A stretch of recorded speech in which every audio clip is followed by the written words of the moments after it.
There we go. Oh, excellent. I think there's a possibility that we are live. Everyone, hello, welcome to the show, everyone. In the chat already, we've got some friends joining us, some familiar faces. Right. So I've got once again, a bit like a few weeks ago when I was, it was a mad panic and I had to run away to get a train. It's the same again tonight. So we're going to have a rail natter that is the length that it's supposed to be at, which is going to be a fun challenge because Alexandra, who is joining us, hello Alexandra, hello, hi.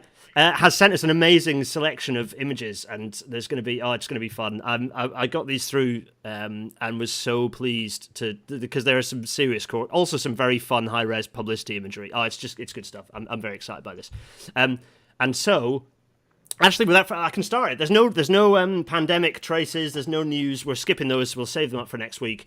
We're going to get cracking. So we're talking tonight about goofy American gadget bands from the 1970s. Actually, I put from the 1970s and realised, actually, there are probably quite a few that aren't from the 1970s. But I think, actually, most of these are kind of from the 1970s, right?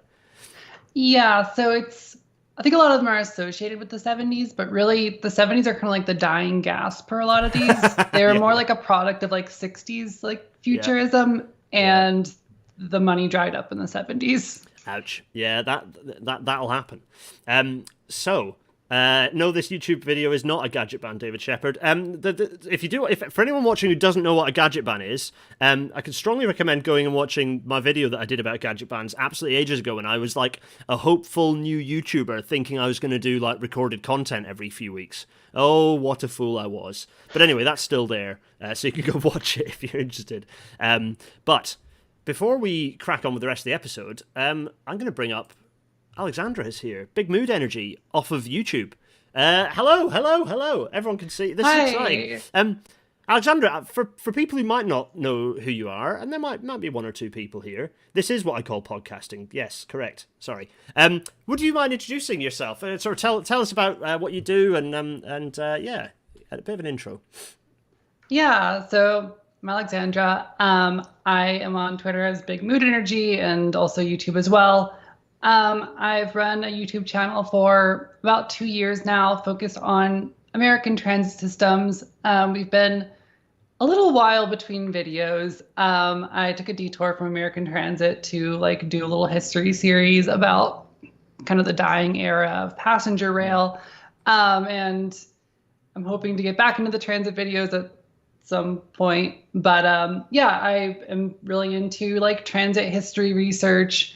Kind of really enjoy that along like modern systems and analysis, but I think the history has always like held a special spot, and especially these like deep dives into just weird old stuff that like, you can't like put this into like a YouTube video that goes out for like mass consumption because nobody wants to hear the specifics of like a system that was never built. It's that analogy of like rowing, like history is like an ocean. You kind of row out onto it and drop a tiny little bucket down and like shine a tiny little flashlight on one little thing. And actually that can be quite interesting and quite instructive on kind of wider themes and trends. Yeah, I love that sort of thing. And the way you do it is brilliant as well. Like it's another thing. I tried to do this with a series, but talking about engineering, talking specifically about railway engineering using city skylines. And I got a few videos out, but it very quickly, like for me, I kind of reached the buffers, as it were, on like what I could get in terms of engineering with city skylines without it becoming all consuming. Yeah, it went a bit Franklin.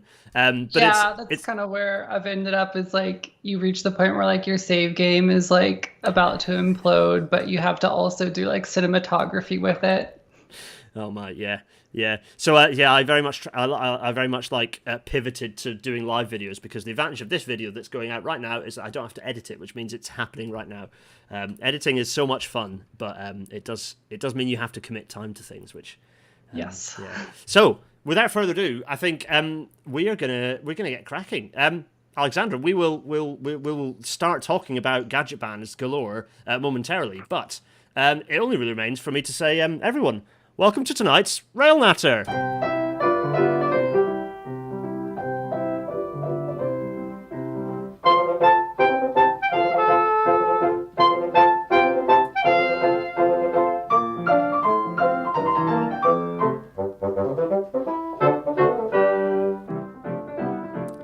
Oh, and as the Intercity 225 fades away. Oh, we're going to bring up this thing from last week because Alexandra, I love that you think this is as funny this is a kind of a labor of love, but also with one of my tongues, with my tongue firmly in my cheek, as a kind of to point out how both I think transit categorization is silly, but also it's bad and done badly all at once. But the reason I put this up is to kind of point out where. So we're kind of here. In fact, tell you what, let's get both of our faces up. We can do this. We have the technology. Hello. So we've got this thing. This is a flow chart to describe what a transit system is. So you start here, and say your system doesn't have much capacity, which every single system we're talking about tonight falls into this category, I think. Although I may be corrected, and do correct me if I'm wrong, but it's not really that high capacity. Most of them don't have steel wheels on steel rails. I don't think any of them do, actually.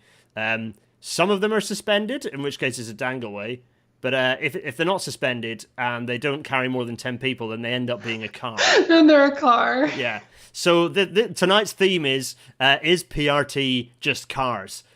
So we're gonna that's like the underlying. And that's a really relevant question, because the more you start looking into them, the more it starts to jump out that maybe these are just like fancy cars. Yeah. That's like my whole thing with either it's a fancy car or it's something like Hyperloop, which doesn't exist. Yep. So it's like either it's just cars or it's made up nonsense. That's kind of like where these things often go. But that doesn't mean that they don't look fun, and we can't look at pictures of them and laugh at them. So without further ado, basically, so everyone watching, bear this in mind. Bear this flowchart from last week in mind. And basically, we're gonna start. So, Alexandra, I've essentially I've dropped in the slides that you sent, and they are wonderful. And so begin us on our odyssey. What are we looking at here?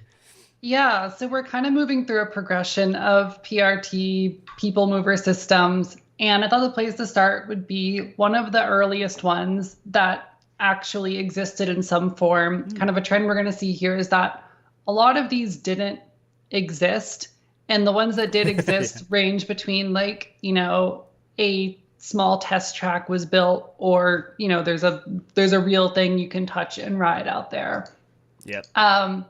So this is Monocab / Romag, and one part of gadgetbahns is you have to keep track of when they get renamed, because they're constantly sold from company to company, and then they rename it. This is one of the earliest personal rapid transit systems. It was actually prototyped in the early 1950s by an engineer in Texas. And another important thing to remember is that pretty much all of these are like made by some guy. Like I assume they had like a team and there were like other people involved, but pretty much all of them are tied to like one guy who this was his thing. Yeah. And it was like a golden era if you were just like an engineer who invented a thing and wanted to get like $50,000 from the government to think about it more. Which is ostensibly good, right? I have nothing against just random people in a shed getting 50 grand to just make a thing. That's fine, isn't it? I suppose that bit of it's fine. It's then the next step of what happens with it that becomes more of a... becomes a little bit more dicey. Yeah. So Monocab is a wheeled monorail suspended from an overhead track, and you can kind of see it here. I couldn't really find any like early pictures of Monocab. Yeah, because this one looks quite it's quite snazzy looking at this point. Yeah, this one is actually quite good. There's a couple like low res pictures floating around of older ones where it like sort of looks like the front end of like a VW minibus like chopped off and like suspended from a monorail. But so a critical design flaw in the first iteration of Monocab was like the traditional monorail flaw, which is like, how do you switch the thing? Yeah. And Monocab's solution was to move the entire track. And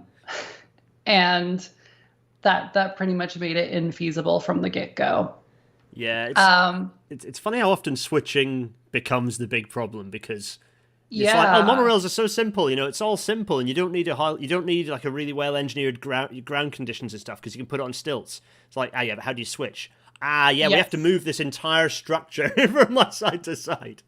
Yeah, if you've ever ridden like the Newark Airport monorail, you get a really good picture of how like clunky that is because like the entire section of track like lifts up and then comes back down in a new position and it takes like 30 seconds to do.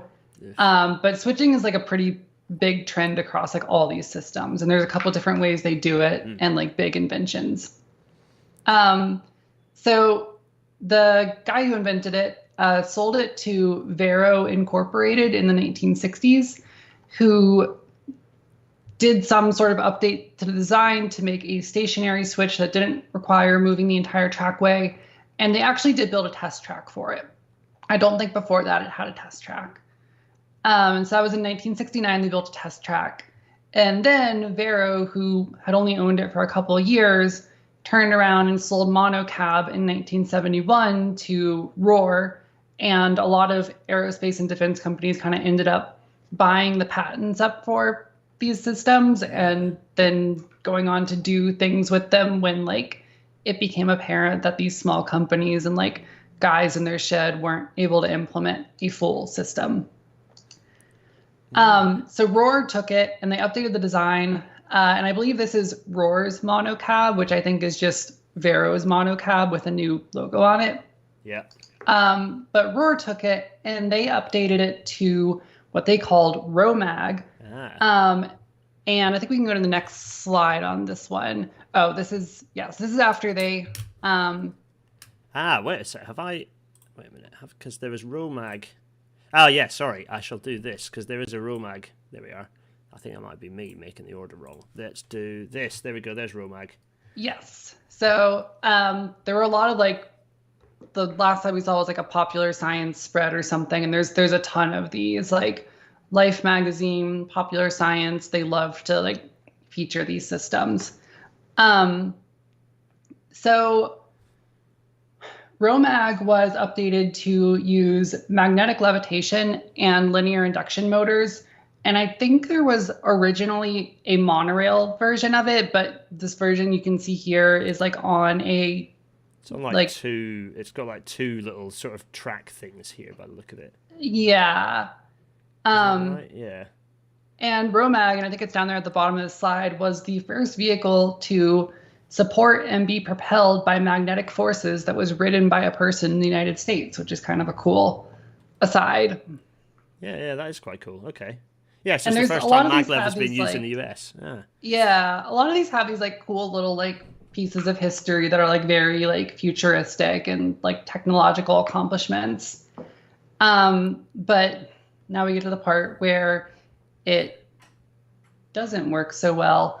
So Romag and Monocab never really had any customers, and there were all these like expos in the 60s and 70s where these systems were showing off to try and like drum up interest, whether to sell it to cities or to amusement parks or airports or whoever.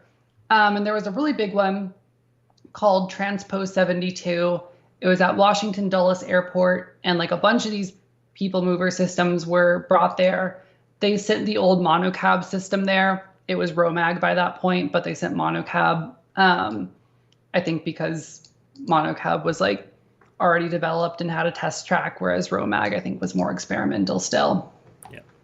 But this expo is actually like cool little aside. I think if like, you know, a modern transit nerd like wanted to travel back in time to see one thing, it could be this, because other attendees at it included the United Aircraft Corporation turbo train, the Advanced Passenger Train, the prototype of the U.S. Standard Light Rail Vehicle, the state-of-the-art car, the prototype of the flexible Metro bus.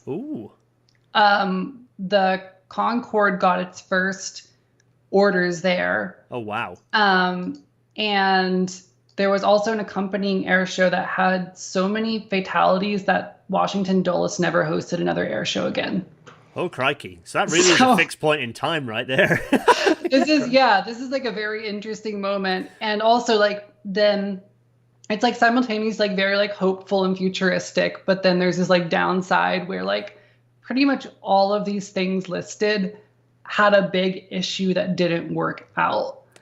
And like all of the people movers that were shown there, I think there were like half a dozen, maybe more. Like none of them got any purchases at the event. They set up like all these test tracks. People rode them around. Nobody wanted to buy one. So the fate of Romag and Monocab.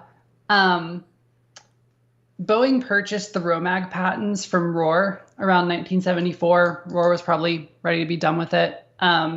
Nobody wanted it by that point.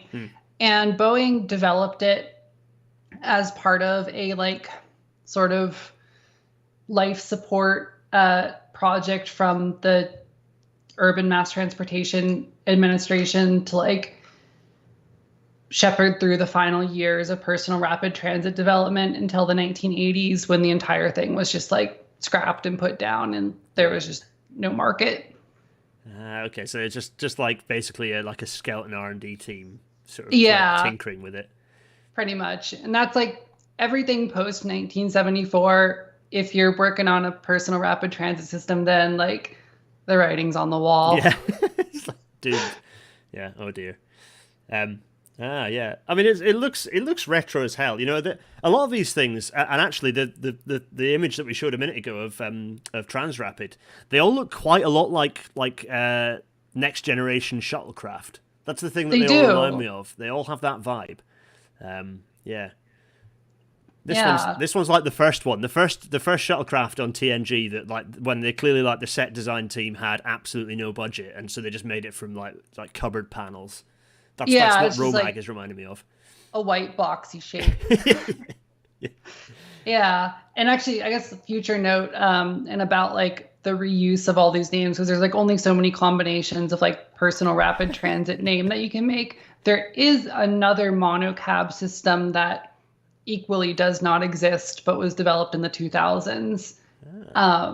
So these names get recycled because like everybody thinks they've like got the coolest thing. They're like, oh, it's a cab. It's for one person, monocab. Yeah. And it's already been done. Particularly now when there's this research. I mean, we might touch on this later, but now, given that there is this resurgence in like California ideology, tech saviorism, and PRT, new kind of PRT systems being developed, they literally have to go back through the archives and blow the dust off these old system names. Yeah. Yeah. Right. Okay. Shall we? Yes. So what's the rail bus here, by the way? Is this something is this just a happenstance half of the page that has been scanned, but it's already peaked? Yeah. So this is this came from a like product catalog from Rohr. Okay. BART is also in here. Oh right. Okay. And yeah, this is I think it's like a traditional like monorail type vehicle, but you can see there it was. Oh, it's kind of like a theme park or zoo type sort of. Yeah. I see. It's weirdly enough, this looks far more viable as a transport system than this does. Like this one's like that could actually be a thing. It's just a car. Yeah. And a lot of companies had like these like multiple tiers of system where there was like the personal rapid transit tier, which didn't get off the ground, and then they would have something more akin to like an amusement park circulator where like it did get sales. Yeah, for sure. Yeah. Right. Shall we shall skip. Yes. So this is the oh, I see. So this is so what we can see down at the bottom, this looks like this is the Rohr. Here it is down here, and see my little red arrow I've just scribbled in here. This is what we were just looking at. This is Romag down here. Yes, so it's the tech behind Romag. Because here's Transrapid, which is the first. So there's a few varieties. So down here, this thing looks like a drawing of Lathwaite, Eric Lathwaite's original sort of thing that he mocked up and used to like slide along a plate and it would crash at the other end of his like lab, because and he was showing this plate, and then Kraus Maffei picked it up and then came up with Transrapid, and this thing does just look like this thing. I think this is Transrapid 3 or 4, and it looks suspiciously like a TNG shuttle. Like it really, that's the vibe it gives off. Yeah. Aww. Anyway, so maglev. Go to my maglev video if people want a maglev history. Unless I'm cross-plugging. Also, Alexandra, you haven't got any maglev videos on your channel yet, have you? That's like No, I don't. so that one to look out for. So yeah, so there is maglev. Yeah, they're calling it Romag. Yeah, they are calling it Romag in that publicity material. So the next on our list. Next is Urbmobile, and this is one that I don't believe it ever existed in any real form. So it's another really early one, and this is a dual mode system. So the idea was that you'd have this little electric car. It had like 40 miles of range, and you'd take it home, and then you would drive it back to your like on-ramp point and get onto this guideway where you'd get shot up to like 80 miles per hour or 60 and ride along the guideway to your destination. So dual mode was like a pretty big thing through the 60s. This one was developed by Cornell. And again, it was kind of like the project of two guys. But this one was rubber tired, except this one actually is steel wheels on rails, and you can kind of see it in this picture. Kind of see them underneath. Oh, this potentially breaks the system because there are steel rails on steel wheels there. What if steel wheels on steel rails rather? Yeah, I mean the first thing that strikes me looking at this, Alexandra, is like this is just the Boring Company loop concept. Yes, again, it is, and. Exactly. Reading through these, I just kept thinking over and over, like, we are literally inventing this over and over. Yeah. And there's a funny quote from one of the articles about this where they say that they pretty much have all the technology to build it. One of the engineers is like, all the equipment needed is essentially state of the art. That doesn't mean it's off the shelf, but we know how to build it. So they're like also in this world of like, yeah, it's only 5 years away. Yeah. It's just so many things that are just like absolutely familiar to like driverless cars and all this sort of FM nonsense. Yeah. Like it's so familiar.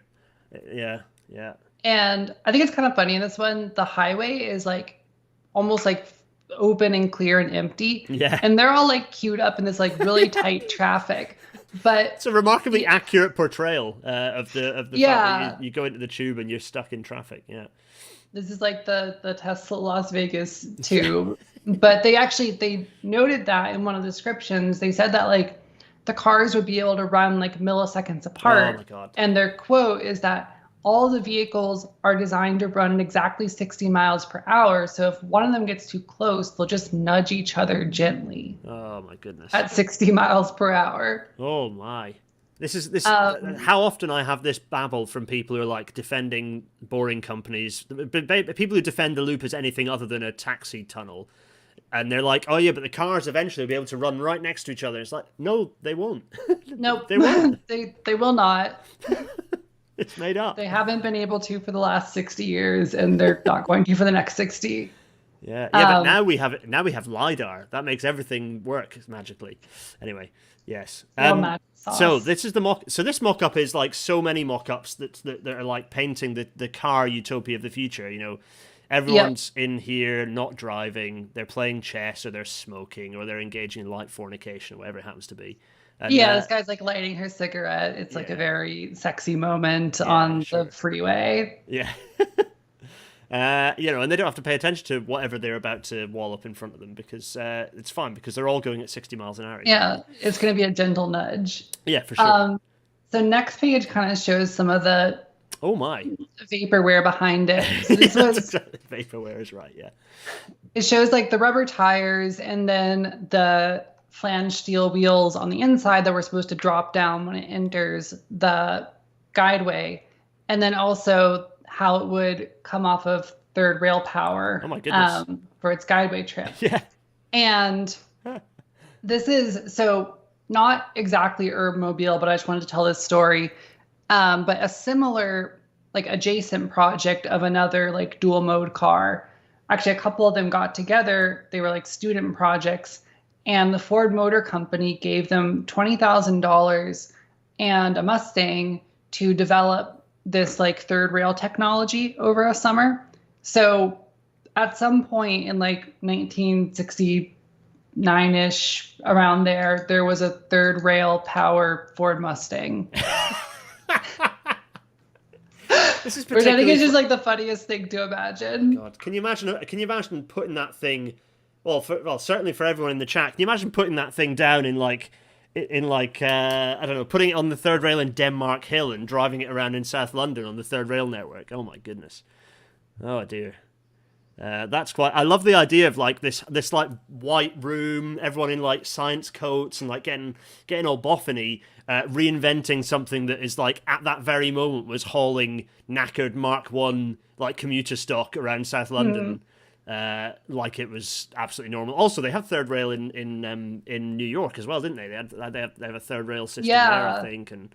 So it's like there are a couple of third rail systems, but you just have to reinvent it to make it work with your car. Dear me, I love there's all the weird and wacky stuff that they pay a lot of attention to. I love that there's a television, obviously. Of course. And then this totally indecipherable destination signal, which I presume is some barcode for firing the thing in the right direction. Yeah.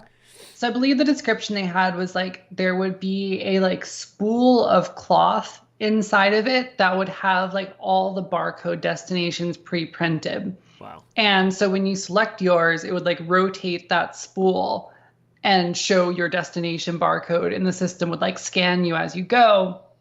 Urbmobile was supposed to have self-switching. So I think that would just inform your vehicle about which track to switch to. So that's just yet another thing that has to be read correctly. They'd have to develop some camera that could be accurate enough.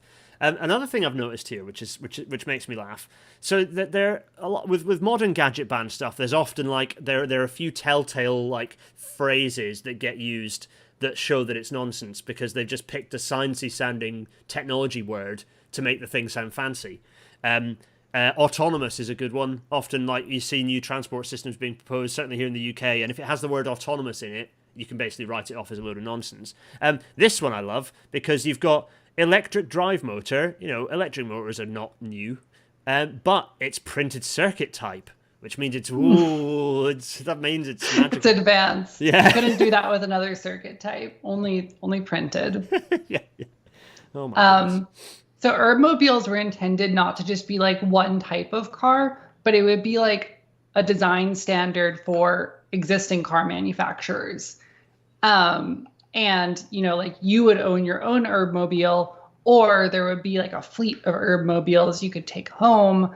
And these were kind of one of like the downfalls of Urbmobile and dual mode as a concept was like, nobody really wants to allow people to just like take home a publicly owned transit vehicle. Yeah.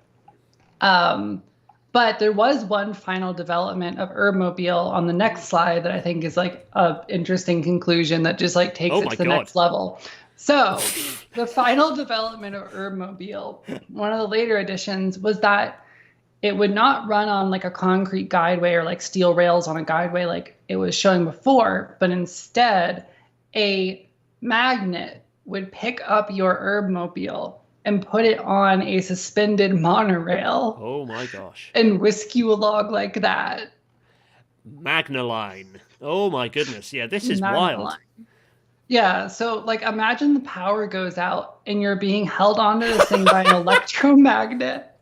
And suddenly you're dropped down into what's down there below, the 100-mile-per-hour lane. Yeah. It's just like, oh my goodness, carnage. Yeah. I love the chutzpah that goes into someone drawing this diagram and going, yep, that'll work. That's solid. No problems there. Wow, just incredible. Just a beautiful, just like a Urbmobile and regular cars. So you're just driving along and your thing gets electromagneted up into the sky, and you get whisked along on this janky overhead system. And I think that was like the idea was like, not everybody's going to buy a brand new electric Urbmobile, but we could just pick up people's cars they already own and just shoot them along this monorail, like, which would totally work because like all cars are such a similar size and standard. And, like, I mean, there are lots of. What year was this kind of probably sketched up then? Was this late 60s still, or was it? So I think this one comes from like the final report that mentions Urbmobile, which is Metro Trans 2000, which is like this huge like volume of like every system that we were going to have by the year 2000. And I think this was written about 1970 or 71. Oh, okay, yeah. Because what I'm looking at here is about that time. Not all cars were monocoque, and I'm not sure all cars would necessarily structurally cope with being lifted up by the roof. I have a feeling. You've got your like 50s Cadillac where just lifts like the roof off panels start falling off. Oh dear, yeah, that's glorious. That is something to behold. That is a wonderful, wonderful diagram there. Oh goodness, right. So what? I mean, from where do you go from there? I mean, Astroglide is where you go. Okay, yes. Here we go. So, dual mode is essentially dead by this point, except not completely, but we'll see. So this is one.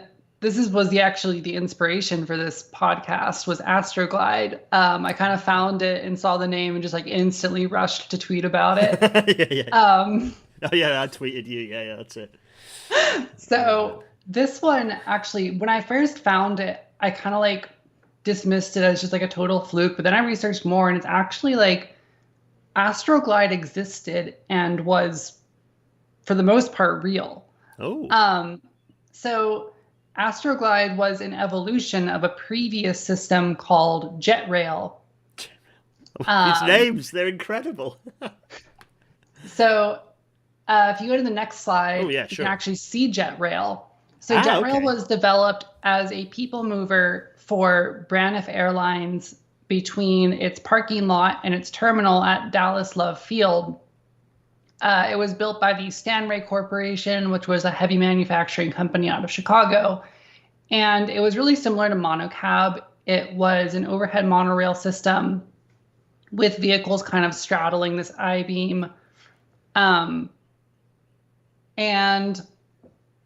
yeah, it was built in 1970. It operated for 4 years. People apparently really liked it. Huh. It would take you like right into the terminal. There's like a ton of like glowing articles about it. People loved how like colorful the cars were. And they're like honestly one of the kind of the prettiest of these systems with like all their bright colors and like the red track, and I don't know, it looks like it has that like amusement park feel. It does. It's like that. It's also in the situation where this sort of system does kind of work, which is that it's basically like a horizontal lift. You know, like airports going from like the car park or the bus station to the center of the airport.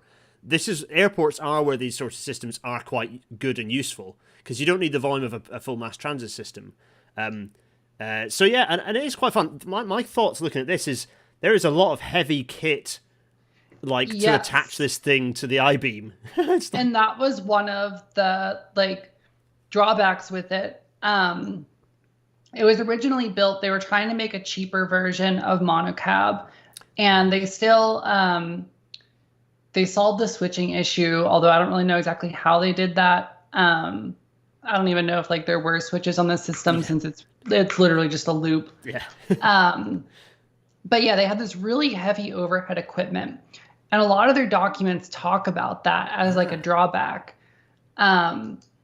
So what happened was in 1974, Braniff left Dallas Love Field to move to Dallas Fort Worth Airport, which had just opened. And so they no longer needed Jetrail, and they wanted to sell it. So Stanray, the company that built it, for some reason they were involved in selling it. I'm guessing they still owned part of it, or like owned the entire thing. So they assigned this guy named George Skelzo, who like sort of became the like guardian angel of this system, and then like dedicated the rest of his life to PRT systems. As far as I can tell, he was not actually involved in originally building it. If there was a different engineer who was like credited with prototyping it, but he was put in charge of this subsidiary called PRT Systems, whose main goal was to figure out how to get rid of Jetrail. Okay. So what he did with it was he upgraded it to use linear induction motors and get rid of all that overhead bulk that you see with the, I believe it's rubber tire on monorail system. So as far as I can tell, and I think if we go back to the previous so slide, go you back to can kind of Astroglide. see this is the renovated Astroglide car, and I think they just renovated one of them. Because this looks like the same. So the actual body, the bit where you're Yes. sitting, looks like the same. It's the same vehicle, right? They've just Yeah, but now like the overhead system is like encased in this snazzy box. It looks like it's been slimmed down a little bit. Yeah. It doesn't have like all the big machinery kind of hanging out over top of it. Um, so yeah, so they updated like one of the cars as a proof of concept to try and garner more sales for it. Skelzo renamed it Astroglide. He apparently, this guy was like really inspired by the moon landing. Like the sales pitches for Astroglide are, they're like beautiful to read because like he like pours his heart into these intros about like putting man on the moon and like all this stuff. Like he's like so into it. And yeah, just like really flowery sales pitch about like the future of mankind and like, you know, to sell this thing. Yeah, yeah. I mean, there's a lot of creativity goes into this, and it's. I know I often kind of dump on these systems. Actually, I don't so much dump on the systems at this time because it kind of was cutting edge in some senses, and there's lots of fun stuff and a lot of care and creativity. In a way, I feel like it was a less. I mean, this is perhaps me being a bit naive, but in a way, it feels like it was less cynical than the current things like Loop and systems are now. Because in a way, these were cutting edge. They were actually at the forefront. Whereas nothing is now. Loop is not at the forefront of anything. It's just a taxi rank. Yeah. And like a lot of these engineers, they were really passionate about what they did. Like it wasn't like they were writing off like transit. Like I think a lot of modern like personal rapid transit kind of has this air of like, you know, transit is dead and like the car is the future. But a lot of these are written in like their descriptions talk about like, you know, how much damage cars have done to cities and like how we need to save transit. Like, and this was like what was going to save it. Like really like a lot of them talk like very lovingly about like previous transit systems and how we need like something like that again in the future. Yeah, you get a feeling like some of them are thinking that they're going to come up with the next type, you know, the next train, rather than thinking they're going to come up with a car like a thing that is still just cars. They are thinking, no, this is kind of the next evolution of the train, and you do generally get that feeling, and you get that feeling off the early maglev, like the early kind of larger maglev systems as well. They really do think that it's the next step. I'm going to jump. So if I jump back to the older version, I do have an observation, which is that 1970s cars in the US are really cool. Yeah, there's some cool cars in this picture. Like even the old even the old Golf or the old Rabbit. Yeah, it looks kind of awesome in amongst it all. Anyway, what a vibe. So yeah. what the have you fate got of next? Astroglide. Yeah. They tried to sell it to hotels first, then to the city of Memphis, then Fort Lauderdale, then Dallas, then Waco, Texas. And if you go forward 2 slides, there's a letter from George Skelzo begging the federal government to consider giving them a grant to install it in Fort Lauderdale. And basically the plan was they were just going to rip out the system and move it to whichever one of these cities. Really? And he even says like, you know, this is going to help get President Ford reelected. He writes a lot of these. Oh, yeah, there we go. Yeah, it'd be a big boost to the area if the president on a campaign swing. Yeah, lots of like, get yourself elected. Yeah. Crikey. So ultimately, none of this panned out, and it was actually donated to Halliburton, the oil company. And then the trail goes dead, and it was probably scrapped then. So sad face. The next system, though, is one that I think probably is going to be the most widely known among transit people, except for like Morgantown. And that next is up, we have Skybus. Skybus, hooray! Or the Transit Expressway Revenue Line was the official name. What? Transit Expressway Revenue Line. Yep. So Skybus was like a media name. As far as I can tell, Westinghouse Electric, who built it, never actually used that name for it. But I think, it's an accurate name. Like, it looks very much like a bus. A bus. It's up there in the sky. Yeah. So it was rubber-tired bus-like vehicles on concrete guideways with like a guide rail in the center that also, I believe, supplied power. Oh yeah, and so you can sort of see here this little guideway, and there's a what looks like a little contact patch sort of strip thing on the top there. Yeah. So this one actually, one of the big features that I don't think a lot of other PRT systems had was coupling. So it was designed to also run as trains. Most of the other ones don't have this as a feature. They're like individual pods, or they had some like vaporware, like virtual coupling thing, fleet maneuvers.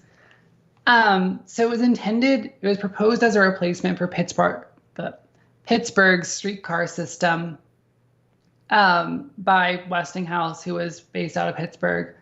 And a test track was built in 1964 at South Park, which is like a big spacious nature sort of park in Pittsburgh.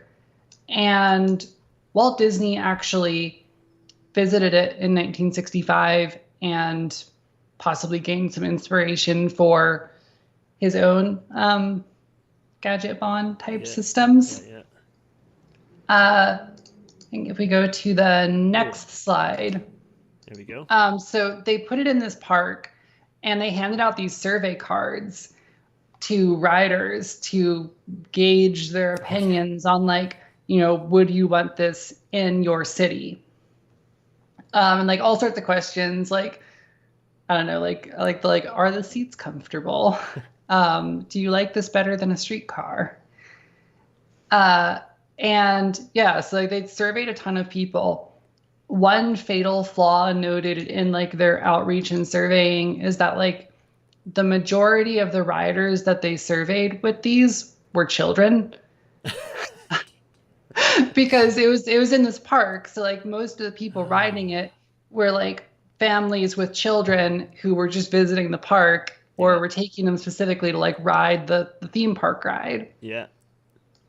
That's a good way to break a survey, folks. Yeah, it's like a classic like statistics issue. Yeah, big time. It's nice. You can see that here's a coupled example with the three together. Which is nice. Yeah, I mean, I suppose words being put in your mouth here, but Andy Karras is going. So why do this rather than trams? Well, yes. Yeah. So, and Pittsburgh asked that same question. It seems like, so Pittsburgh has the Port Authority of Allegheny County, who runs transit in the city, and they put out a report in 1967 that was like all in on Skybus. They were gonna like gut the entire remaining streetcar system and replace it with Skybuses. And they like kind of charged ahead with some preemptive construction. They started renovating a railroad tunnel to use as a Skybus tunnel. They started building like a station, and opposition was really bad. People didn't really want it. I mean, like a lot of people did want it, but a lot of people really didn't, because it wasn't a proven technology. A lot of like modern metro and personal rapid transit systems were kind of like falling apart at the time. Yeah. BART was going through like highly publicized cost and technology issues. Opposition was just really significant to this plan. It was so bad the mayor of Pittsburgh wrote to Congress asking them to put a stop to the system. And like, if the mayor of your city is like going over, the transit system's head to talk to Congress, like it's in bad shape. So yeah, there was like feuding for a bunch of years, and like the federal government threatened to pool funding entirely until 1975, when they agreed like, okay, we're going to do one last study and decide if we should do Skybus. And that was like the compromise. And the study came out and essentially said like, Skybus is not going to work. And instead it was replaced with a plan to modernize Pittsburgh's streetcar system into the modern light rail T that it is now. And actually, one of the stations that was built for Skybus was reused in that. It's Castle Shannon Station for any Pittsburgh folks who are interested. Shout out to the Pittsburgh folks. Hello, Pittsburgh people. Yeah, they're always around. Yeah, so. Yeah, because I mean, basically, so I've a system not entirely dissimilar to this. Every now and then, sort of intensive bus systems that have lots of snazzy technology sellotaped onto it surface in the UK as an alternative to trams. One of them was recently, it was called the Cambridgeshire Autonomous Metro, and it wasn't autonomous. It certainly wasn't a metro, and funnily enough, it didn't even stay within Cambridgeshire, so it was like entirely stupidly named. But I wrote a piece kind of going into the science of why rubber tyres, for intensive systems, rubber tyres are actually not a good idea, and why the infrastructure ends up being much more substantial to support that sort of technology rather than steel on steel. The energy efficiency is substantial. It's like this system, to move per seat, this system will have about 15% the energy efficiency of a streetcar or a tram. Wow. Yeah, so it's like there is a reason why steel on steel is a good idea. It's not just because rail people are weirdos and we just want everything to be a train. Yeah, like there is a reason it's persisted for 200 years in roughly its current form. Yeah, for sure. Oh, go ahead. Oh no, I was going to say. So what next? What happened then? In fact, I can't remember what the next slide is. So a little surprise. Is that Skybus? Question that mark? Is Skybus. So Skybus, while it was going through these big issues in Pittsburgh, Westinghouse actually made 2 sales of it. One was to Tampa, which is here, for their airport, and they installed it in 1971. And then Seattle Tacoma Airport bought it in 1973, which makes them the first and second oldest operating airport people movers in the U.S. There you go. It's another one of these little funny records again. Yeah, so this is Skybus. It has, in both airports, the systems have since been upgraded and replaced, although they do use the original trackways, and it's an iteration of the system that was built in the 70s. Okay.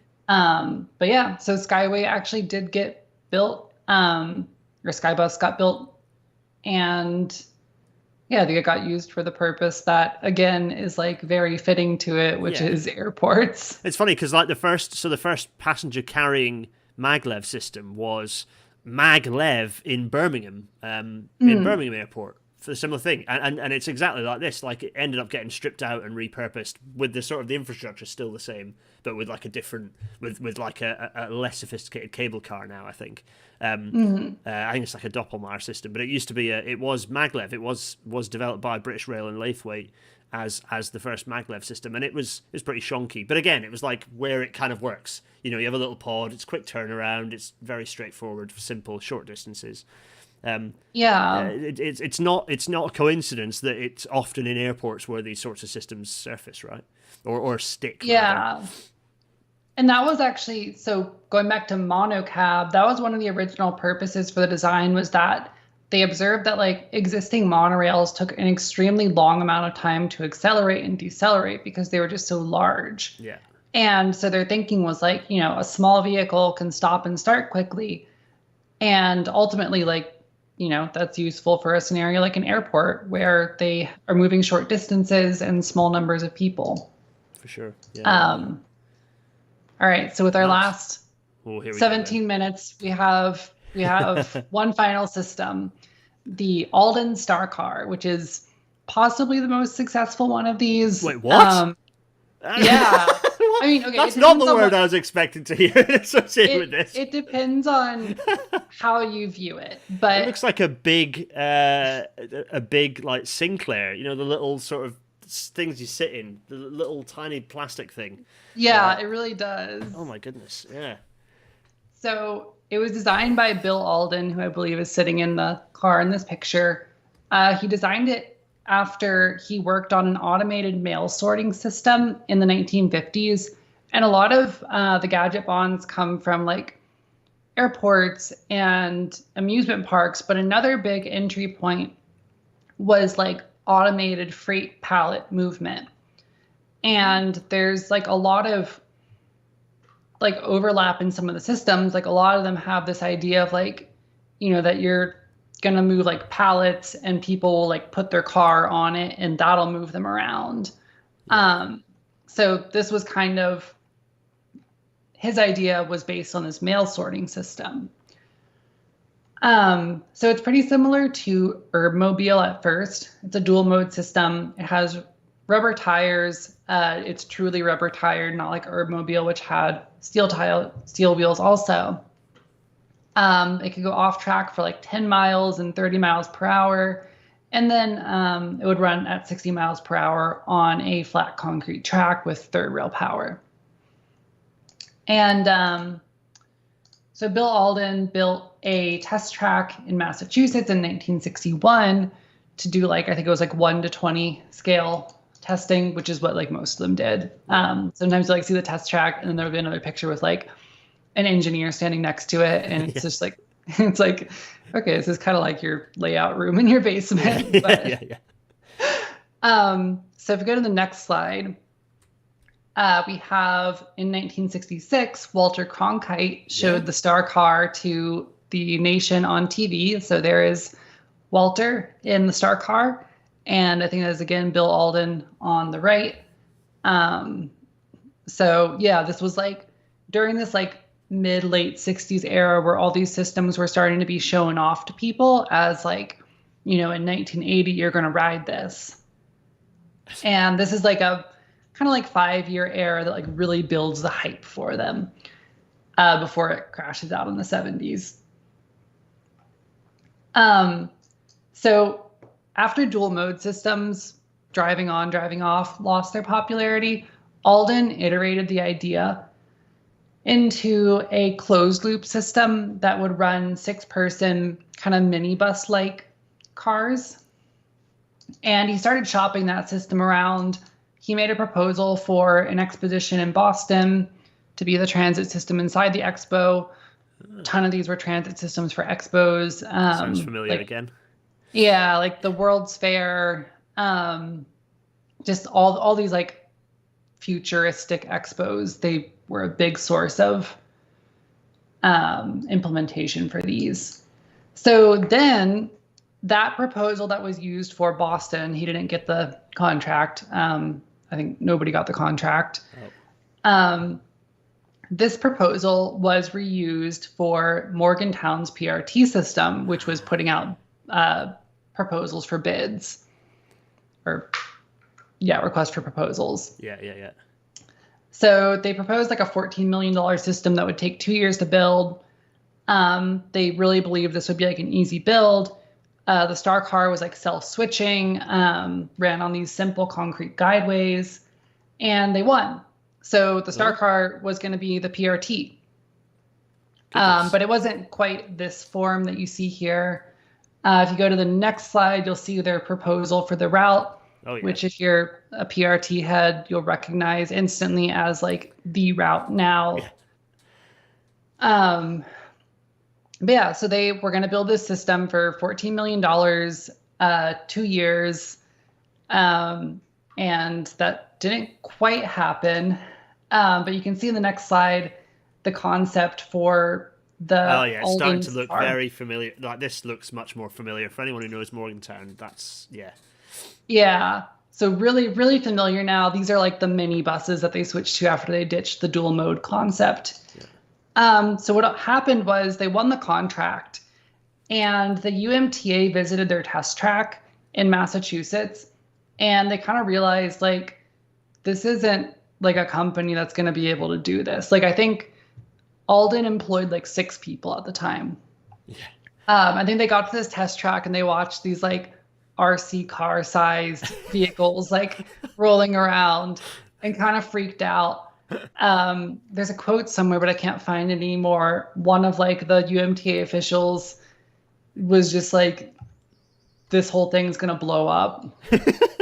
So they rebid and gave a new contract to Jet Propulsion Labs. And at that point, Alden freaked out about being like boxed out of it and turned the patents over to Boeing for like the control system, the self-switching, and like I think the core vehicle chassis.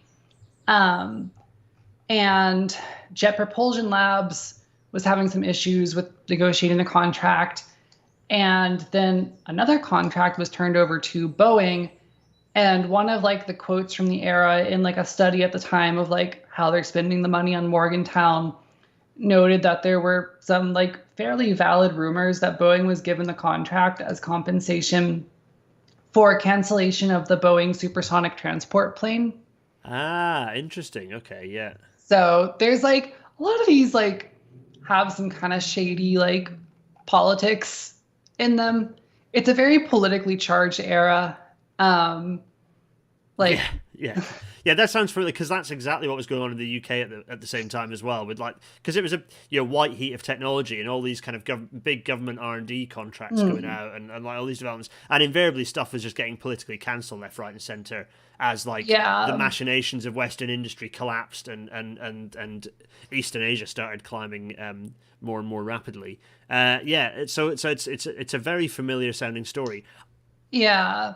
And 1972, which pops up a lot in these, is an election year. And like Richard Nixon really wanted some like solid results on transportation. And so like there's like this rushed like dedication ceremony for the PRT. Bill Alden was actually almost uninvited because it seems like Boeing, once they got the patents, kind of like they didn't really see a need for him anymore.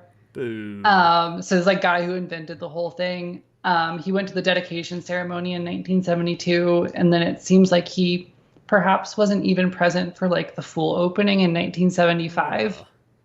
So yeah, it's like a very but yeah. After that, the Star Car did not get any more contracts. I think it was officially shelved in like 1980. Yeah. But Bill did go on to make some other gadget bonds. He actually tried to bid for the personal rapid transit system at London Heathrow. Oh, interesting. That's a cool fact. Okay. Somebody like called him up and told him this was happening, and he was like, "I should be in that." I like that attitude combined with the design markers here, the kind of artistic marker pens, which have also incidentally been used to create Bill's calling card here. Alden Self-Transit Systems Corporation, which it looks like those markers have been used to like add colours to his little calling card, which is quite nice. I love how shonky it is. It's beautiful. Yeah. So that's the Alden Star Car, which is possibly the most successful of them if you count that like the core technology of it ultimately made it into the Morgantown PRT. Yeah, one thing. Yeah, and here it is. Here is the Morgantown PRT as it looks now. Yeah, so those are the Boeing designed cars. But yeah, as far as I can tell, Boeing did take like the control system and pretty much used it as it came from Alden. I think they made improvements to it, but yeah, the core I think was his like self-switching technology. Yeah, it's I mean, it exists, which is more than can be said for a lot of PRT systems. But it's one of those situations where, like, if they just made like a shuttle bus, probably would work, as well. Yeah, I think I made a tweet about this the other day. Like, a bus lane probably could have done the same thing. Like, there's this whole thing with Morgantown where it's like, like the steep hills and grades and stuff. But like, the PRT runs alongside like a road. It runs alongside a road up a hill. Yeah. So like this isn't impossible. Like I think it's just it was easier to build this than like invent the bus lane, which was so much of what like this comes back to a thesis that is picked up by all sorts of like history and tech podcasts, which is that like tech companies invariably they're not really tech or technology companies at all. They're just ways of getting around. Their attempts to get around political and legislative barriers. Yeah, that's a really good point. And this feels like they couldn't politically get a bus lane approved, but they could get this thing through, which seems wild to me. Like, the reason I do the flowchart at the start of this isn't because I'm throwing shade on a system that ends up being a bus, because haha, buses. No, buses are great. Buses are fantastic. Do buses. Like, do a bus instead of the silly PRT thing, because buses are actually brilliant. They're great. Yeah, and like, you could have saved hundreds of millions of dollars in the process. Yeah. But yeah, I thought this was a good ending point. So my family is from Morgantown. So like, when I was little, we would like make trips up to West Virginia, and like my like cousins and aunts and uncles were always so like kind of blasé about the PRT, like, because they lived near it. Yeah. But like, I saw this thing and I was like, this city is like, it's like in the future. Yeah. Like, yeah. All I wanted to do when we visited was ride the PRT. It's probably the best thing about this is probably the fact that it is a little glimpse of like a transit system that isn't cars working. Yeah. Which for the Anglosphere, like, I count the UK in with that. For the Anglosphere, that is like a good, like, it's an important thing, but particularly for the US, where there's, you know, public transport in a lot of there's fantastic public transport systems in various cities, but there's also not great public transport in lots of others. So it's nice to see a system that isn't a car that is working, and looks a bit different. Yeah. It's snazzy. It's shonky. It'd be better as a bus, but it's still kind of fun and fancy. And don't get me wrong, if I went to Morgantown, I've got a green tick on this system. I want to ride it. Don't get me wrong. I want to ride this funky system. At some point, someone will scrap it. At some point, it's going to get bulldozed, which will be sad. So trying to get a ride on it before that point is a good plan. Well, they just recently like rebuilt a ton of it. So really? It's like Cool. Safe for the foreseeable future until we come up on the next rebuild. So like, hit it in the next 30 years. Yes. Good. Perfect. Oh, you're right. It is the perfect spot to end. It's a nice. It is a nice arc, and I suppose it brings us kind of to the next kind of the question that we posed at the start, and have we successfully answered it? Which is like, you know, personal rapid transit. Is it just cars? Well, what a lot of them, yeah. kind of like, but I think it's interesting. The ones that have been built and like, or the ones that are the most built are the least like cars. Yeah. Like Skybus and like all the airport people movers are like more akin to, like you said, like horizontal elevators. Yeah. So. Yeah, they become people mover systems. We often forget about cable cars as a system for transit, but they're kind of like cable cars, but without the cable, without the elevated kind of pylons. These are kind of horizontal people mover type systems, which is fine. There's definitely a place for them. Airports clearly one of them. It is very interesting that the ones that succeed are the ones that are erring on the towards like mass transit rather than towards what you might call a personal rapid transit system. Yeah, and even like the PRT, which is like, it's on rubber tires and like it's self-guided versus like it doesn't have like any sort of like rail that keeps it in place. Like, for the most part, it runs on like a fixed schedule and a fixed loop. Like, there is like a demand mode that it has, but it doesn't run in demand mode that so often. It's not demand responsive. It's just it's sort of a clock face. So it just sort of runs on a set schedule. I see. Peak hours, I believe it's always in like a scheduled loop, and then like in like the very off peak, like you can do a demand mode. And does it just have little like teardrops at each end for it to just go around in a little circle and kind of run back on itself? Is that it has like really complex routing, because like it uses a lot of like offline systems. Offline systems are like a big part of PRTs, so you can bypass stations. There's like a lot of really complex switching and loops to move them around. Interesting. Yeah. Okay. Well, I mean, at some point, RailNatter will go to Morgantown and we'll ride on the system, and it'd be fun. It'd be great if you could join us as the guide. At some point, there'll be a RailNatter goes to the US, and we'll explore Morgantown on the PRT. That'd be awesome. Alexandra, that has been absolutely brilliant. Thanks so much. If you've got questions, folks, send them in now. Make sure you at my name so that it shows up in red in the YouTube chat, and we'll come back to just at the end. I'll do my usual outro, and then we'll come back to me and Alexandra at the end, and we'll answer some questions. But without further ado, I'm going to hide our faces and do my usual quick outro stuff. Thanks to everyone for listening in audio only form. Again, it's a visual podcast. I don't know how it works in audio only form, but for the 300 or 400 people who listen to this every week on audio only form, hi, I'm waving at you. Usual platforms for podcasting, that's fine. Patreon.com/GarethDennis for the Patreon stuff to support this, make more of it happen. Masket.co.uk/collection/rail natter is where you can get merchandise. There's merchandise. I don't know why there's merchandise, but there is. It's a thing. Yes, it's very strange. PayPal.me/GarethDennis is where you can throw abuse and loose change at me if you so wish. And if you enjoyed being in the chat, and the chat really has gone wild, people are enjoying chatting about all these systems. Hello, everyone in the YouTube chat. If you want more of that, then you can go to the Discord server at garethdennis.co.uk/Discord. Before I tease next week's episode, first of all, we have to plug Big Mood Energy, youtube.com/Big Mood Energy for Alexandra's YouTube channel. There's loads of great. I mean, honestly, these are fantastic. They're really such great little. Well, no, they're not little. They're quite pleasingly, satisfyingly detailed and immersive on the various systems. I just picked a few, but there's quite a few episodes, more than the ones I've shown here. There's one on light rail, busways, inclines, metros. The inclines one is particularly good fun. I like that one a lot. All through the medium of city skylines as well. If you enjoy that sort of thing. Anything else you want to plug, Alexandra? Anything else you want to push the big plug button? I don't think so. I think check out the YouTube channel and see what's in there.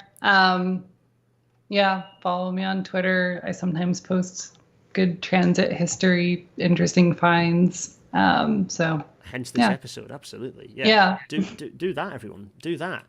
Next week's episode, because, and solidarity to the RMT and to everyone else who's striking, because there's bus folks that are striking around my neck of the woods as well at the moment. So solidarity to everyone striking, and kind of on that theme, since next week is strike week, Rail Natter's not on a strike day, but nonetheless, we're going to do a strike episode. We're going to do a quick history of UK rail strike action, which is going to be very exciting. So that's episode 119. Oh, I just realised the time. Very scary. We're going to go two big faces for your questions, everyone. We're back to saying, what are the questions? So, Raphael Nicolaus is asking, have we heard of the Alwegbahn test train in Cologne, Germany, from back in the day? No, there was a weird one in Berlin that I remember that was a bit of a gadget ban, but I don't know about the Alwegbahn. That's Alexandra, ring a bell at all? No, I know there were a bunch of German systems around the same time, but I'm not really familiar with many of them. Yeah, that's one I shall be Googling on my train in 5 minutes. We are... David Shepherd. Would the tourism pull of a gadget ban justify keeping it? Yeah, possibly, but I don't know. Alexander, what do you think on that? For me, it's yes, but should we be investing in public transport for it to just be a gimmick? Like that, yeah. Yeah, I think there's limited dollars out there. So, I think efficacy should be the top priority. There's only so many engineers and not just engineers, but all the people that facilitate projects like that happening. All the the bandwidth of civil servants and stuff. You can only build so much. It's not, it's not the explicit cash, but it's how many engineers there are, how many civil servants, how many legal people there are. These are all limited resources, and so doing stuff on PRT when you could be doing it on a bus or a metro or a tram, maybe not the best. Yeah. Gareth Williams, hello Gareth. Oh yeah, the M ban is the one I'm talking about in Berlin. Yeah, it became redundant pretty much immediately because of the fall of the wall. Yeah, that's true. Excellent. Lots of thanks. Oh, here is a Creature 22. Creature 22. It's in Roman numerals, and I can't read Roman numerals very quickly. Question. Hello there. On your gadget band scale from okay to rubbish, how would you rank the Disneyland parking lot tram, which is basically a road train pulled by a modified tractor? I can't be too mean about that. Alexandra, I'll pass over to you on that one, but I can't be too mean about that because the National Railway Museum here in York has a little train that's pulled by a van that's got a train plastic thing sellotape to the top of it. So we can't be too mean about road trains like that. I think road trains are actually they do their job quite well. Yeah. Where it's financially infeasible to install tracks, they make a lot of sense. You've already got a roadway and you can move quite a large amount of people in one trip. Yeah, for sure. I think they are quite. So less on the gadget, okay on the gadget ban scale. Yeah, someone else did a gadget ban like what's the the scale, the two, what's it, the Dungeons and Dragons sort of thing, where you like, and it's like the chaos versus neutral evil, chaotic evil for gadget bands, which is quite good. I was trying to find it for this episode, I could not find it for the life of me. That's very funny. Everyone in the chat, go and Google it. Right, given that it's 10 past and I have 5 minutes to pack and run for a train, which is half an hour away in the centre of York. Alexandra, we have to do another one of these. It's been so much fun. Yeah. This has been great. Thank you so much for sharing with us. Just absolutely brilliant. It feels like there are more stories to tell on this front, certainly. So go follow Alexandra on Twitter. Subscribe to the YouTubes, all of our YouTubers, and we'll see you all next week. Alexandra, just absolute pleasure to have you on. Thank you so much. Yeah, thank you for having me. I really enjoyed this. Yeah, cheers everyone. Cheerio now. Bye, cheerio.